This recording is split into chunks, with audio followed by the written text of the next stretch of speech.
More and more mainstream health authorities are promoting plant-based vegan diets, like Kaiser Permanente, one of the largest HMOs in the US that wants to make plant-based diets the new normal for its patients and employees, or the president of the American College of Cardiology, Dr. Kim Williams, who vigorously promotes a vegan diet, or the chair of Harvard's Department of Nutrition, Dr. Walter Willett, who recommends choosing plant proteins over animal proteins.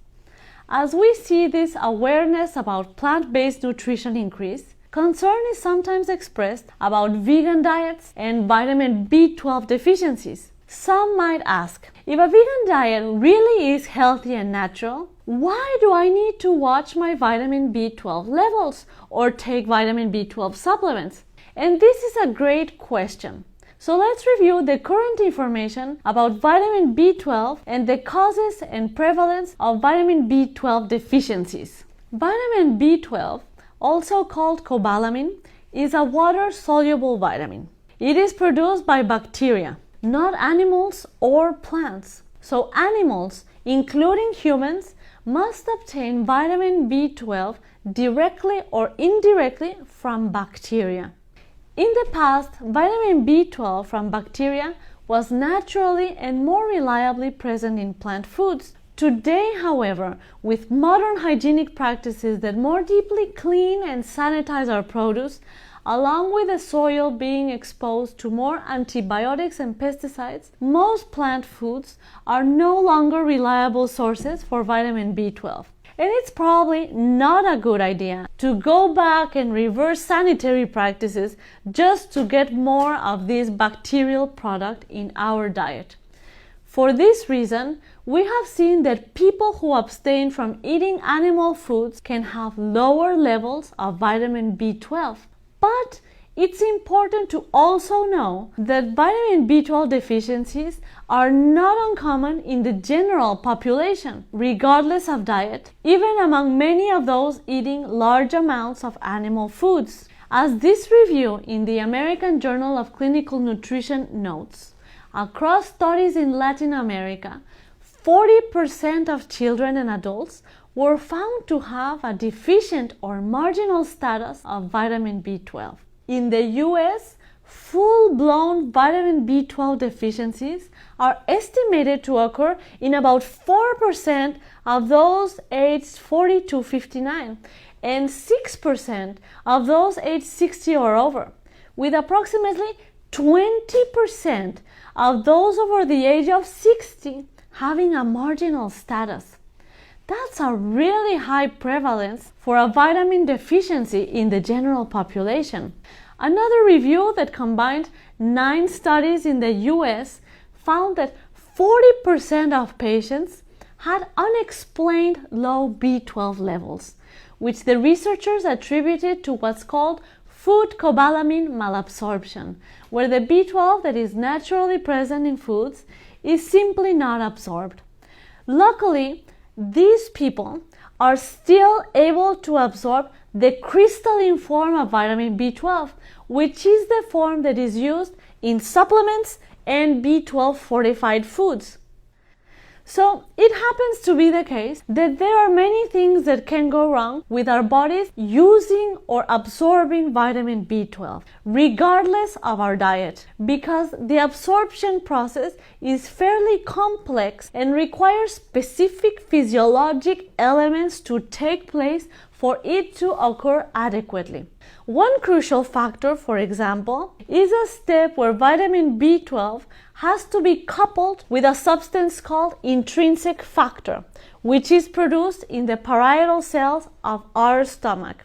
Then most of the absorption for this coupled pair occurs in the third segment of the small intestine or ileum. As such, any problem in those portions of our gastrointestinal tract can lead to B12 deficiencies.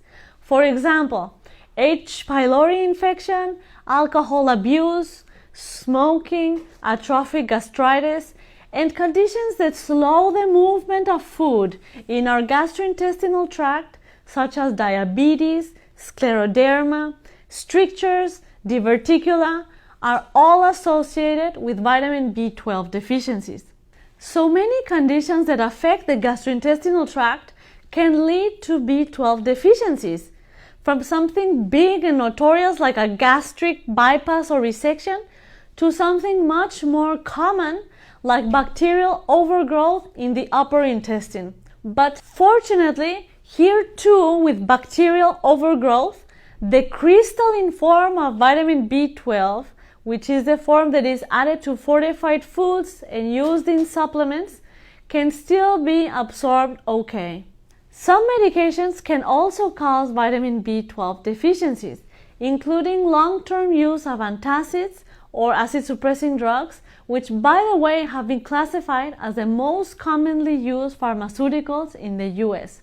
Gastric acid in our stomach is required to separate vitamin B12 from dietary proteins for it to be absorbed. Thus, medications that suppress the production of gastric acid can lead to B12 malabsorption. This study concluded both previous and current antacid use was associated with B12 deficiency. Lastly, there is also a genetic variant of a B12 transporter in our body that some people have that is associated with low B12 levels.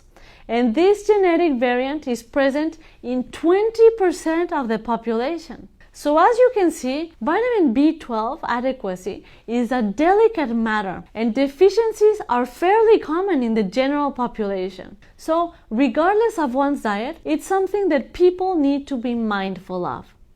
Now moving on to other issues. Where can we find vitamin B12? Well, let's remember it's made from bacteria. Our own intestinal tract contains feces and B12 producing bacteria. However, we think that the majority of the B12 produced by bacteria in our gut occurs in the large intestine, which is further down from the small intestine, where most of the B12 absorption takes place. So a lot of the B12 produced in our intestine is excreted in our feces.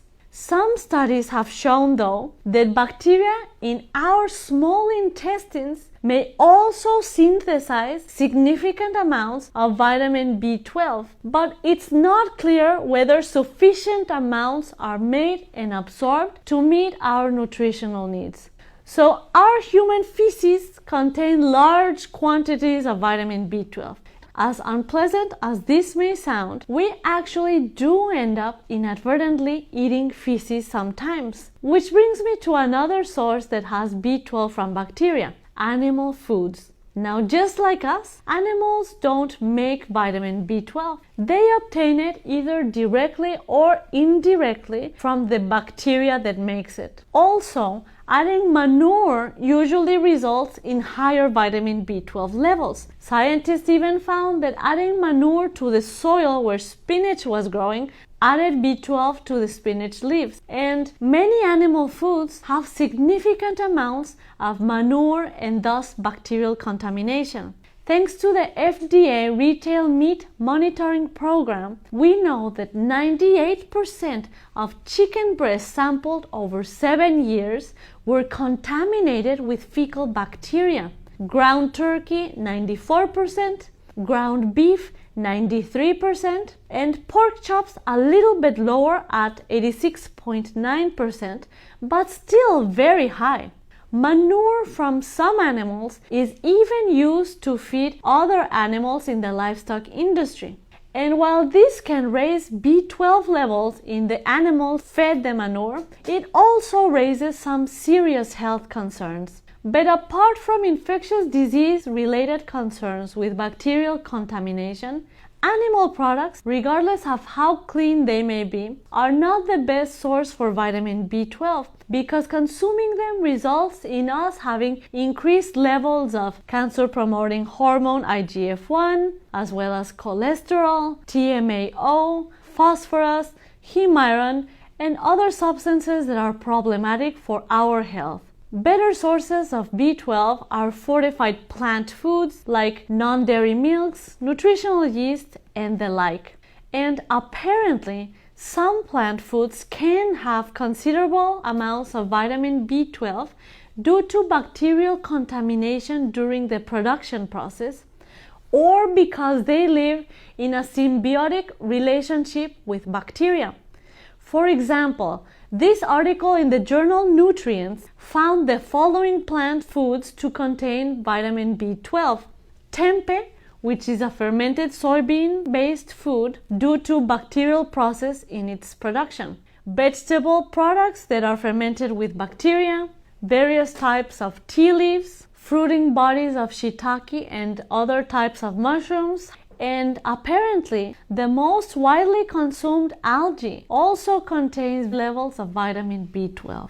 B12 can also be found in lakes if the water has not been sanitized. And although it's not a good idea to drink unsanitized water in general, we really get the picture of how this is a bacterial and not an animal product. Again, it's not a good idea to go back and reverse sanitary practices in order to get more of this bacterial product in our diet, since bacteria can also cause disease. It's also not a good idea to get vitamin B12 from animal foods, given the problematic health issues associated with consuming animal foods that I mentioned earlier. From a health standpoint, it's best to go with a plant-based vegan diet, just like Harvard's Healthy Eating Plate recommends.